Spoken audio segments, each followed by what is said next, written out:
Hello, everybody. Welcome to Why Invest Wednesday. We're going to keep it going here. Lots of things happening in our market. We recently were told that we can start showing again. So there's one thing. There's lots of stuff to talk about in the mortgage world still. Things are changing often that we need to make sure that we're staying on top of.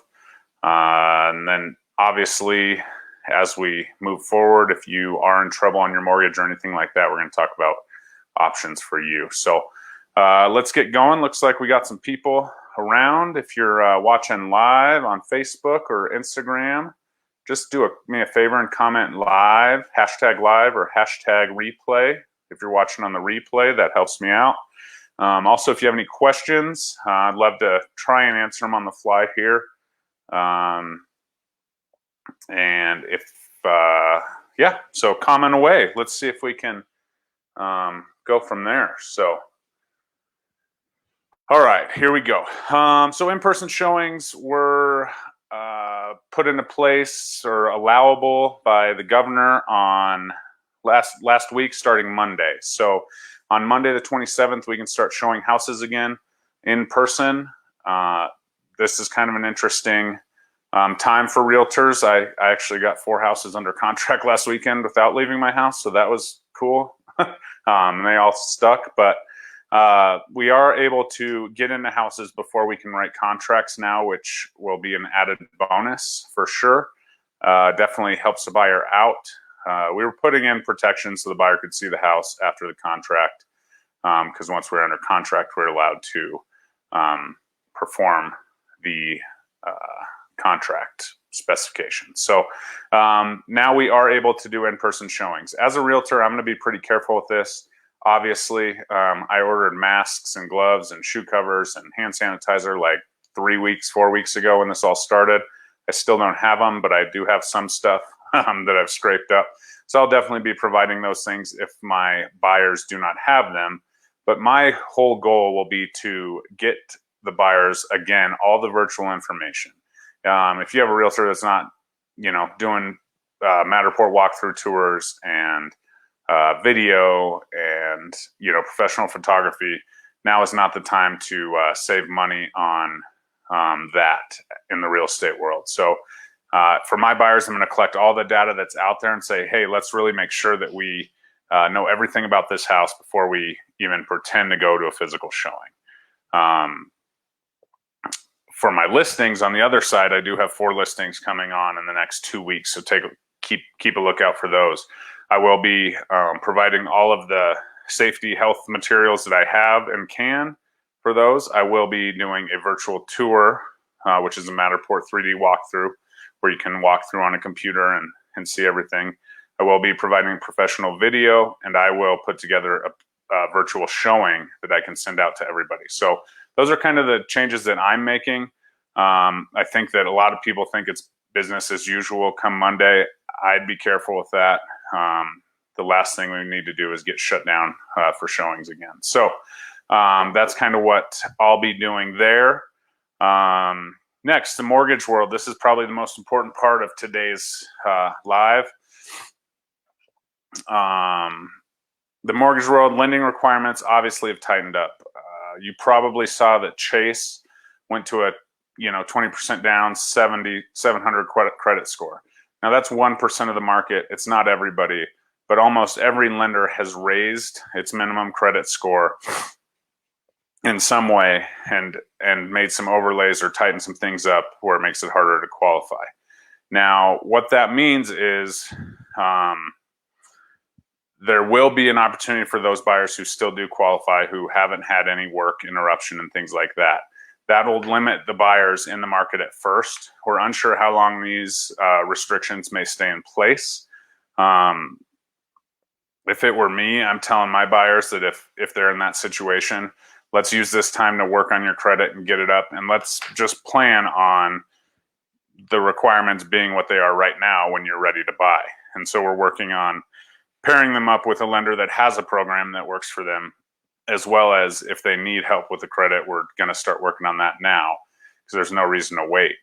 We got some time right now to work on that, and I would just expect it to be similar when you go to look for a house in a year or two, you know, depending on how long this lasts, as far as the mortgage kind of issues we have going on. So that's what I'm telling my people. Work on your credit. If you need a credit person, we can find you one. If you need a good lender that, you know, now more than ever, it's important to have a bunch of options at lending because,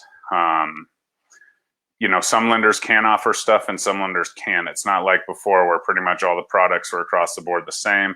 Every lender is going to be a little bit different. So we can search and match up with somebody that can. Now, you do ask kind of why is the mortgage industry like it is? And one of the reasons is the forbearance concern. I think the forbearance, I heard like 2.3 million people forbeared on their mortgage and took that option. Now, I really hope that all those people, 2.3 million people, watched my video on forbearance and took the necessary steps to contact their mortgage person and see what their forbearance was going to look like. The true definition of forbearance would be to stop or delay your payments for 90 days, you know, under whatever act that we, you know, the CARES Act or whatever motion that made this happen. Say you had 90 days. We would delay the mortgage payment for 90 days. On day 91, 4 mortgage payments would be due. That's what a true forbearance is. And obviously, if you can't pay your mortgage today at $2,000, you're definitely not going to be able to pay $8,000 in a lump sum come August 1st. So hopefully people talk to their mortgage company because everyone's a little bit different. Some people are requiring that balloon payment to happen. Some people are putting it on the end. There's all sorts. Some people are delaying it the 3 months and you start paying your normal mortgage payment plus what you missed over, you know, say you have to make it up in 12 months or 6 months. So all of the programs are different. With that said, if you can't pay your mortgage, pay your mortgage. Anything that has to do with credit. I just watched a live with Walter Parker. Anything that has to do with your credit, that should be your top priority. Start working on the other side of things, your convenience bills and things like that maybe don't have a direct effect on your credit right away, and see if they're willing to play ball with you and give you a discount. Forbearance should be your last resort, and if it's a necessity, call them and, you know, make a plan, but, you know, stand up for yourself and say, okay, can we just put these 3 payments to the end of the mortgage? And I obviously know that I'll be paying interest on those, but you gotta stand up for yourself or it's not going to go very far. So do that for me. If you're thinking about forbearance, if you have questions, please call me. If you don't want to call me, you know, call the person that, you know, did your loan, whatever. Ask questions and be informed so that you're not really putting yourself in a worse situation. Now, back to the opportunity. I know for a fact that 2.39 million people didn't watch my video on mortgage forbearance. So we're going to go into the opportunity zone. There will be some opportunities out there for buyers because, first of all, the tightening of the restrictions and the loan, you know, requirements is going to limit the field. So there will be a little bit less buyers in there. I would think that we can work with most situations and get people into a program, you know, to buy a home. That may come at a cost, higher interest rates, things like that. But if it's absolutely necessary for you to buy a home right now, if you don't want to rent anymore, which I wouldn't blame you, we can definitely put you into a program, you know, hopefully if you meet the minimum requirement and go from there. The other opportunity is going to be with foreclosure because, like I said, those millions of people didn't watch my video. There are going to be people that get to that point August 1st and they see the mortgage bill come in and say, okay, now you owe us $8,000, and they don't have that. Now, foreclosure is a 6 month to a year process, maybe longer. But if you're in that situation and you can't pay your mortgage, we're going to there will eventually be a foreclosure. Now, that'll also give buyers some opportunities, more inventory on the market, maybe a little bit better deals. I don't foresee a ton of foreclosures, but I know there will be a handful that of people that come in and they're like, okay, well, like, what do I do now? I can't pay you $8,000 because I actually needed the forbearance, or I maybe didn't need the forbearance. I went out and spent the money and just thought I was going to be good because that's what I read on, the billboard or the newspaper. And so those people that need to, are in the foreclosure, you do have a 6-month time period to sell your home. And so I would say, if you are in trouble, please, please, please reach out to me, any realtor. Let's get your home listed so that you can at least take away the equity that you've built. If you're in a situation where there's no way you can come up with that balloon payment, things aren't getting better, you're not back to work, whatever, well, let's at least save you all the equity you put into it. If you bought a house, a year ago, you probably don't have a ton of equity built up, but you probably have enough to at least sell your house, pay your fees, and then maybe have a little bit.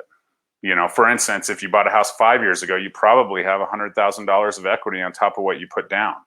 If you go into foreclosure, that money is gone. That money then becomes the bank. It's the bank's gain.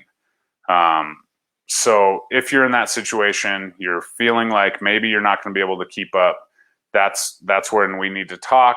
We can list your home, depending on your credit situation before the foreclosure, we could list your home, sell it, and maybe get you into something that's more affordable. If not, you may have to rent or something for a time. But if you foreclose on your house, you're not only taking a 5-year break probably from being even possible to get a loan to, and also losing all of the equity you have. So that's the last thing. That's the last thing you need at that time is salt in the wound. Like, just thinking, okay, well, I'm going to foreclose. Once you foreclose, that house becomes the bank's. So whatever they sell it for is their money. And so that's something that I would definitely keep an eye on. If you know anyone who's in trouble, in that sense, owns their home, definitely don't let them just give it back to the bank. We can work around that, at least save you your equity. So that's kind of why Invest Wednesday. I tried out a new little platform here. Hope you guys liked it. Coming out of this, we're just going to be super careful as realtors, respectful to neighbors, things like that. I know for sure, my listings, I'm going to have everything out to people so that they can see exactly everything they need to see in the house before they set a showing, minimizing their risk, minimizing my seller's risk, and so on, just until we kind of get over this hump and see what this safer at home stuff does at Colorado. And in Colorado and obviously across the country, there's going to be different guidelines. So hope everyone's staying healthy. If you guys need anything, let me know.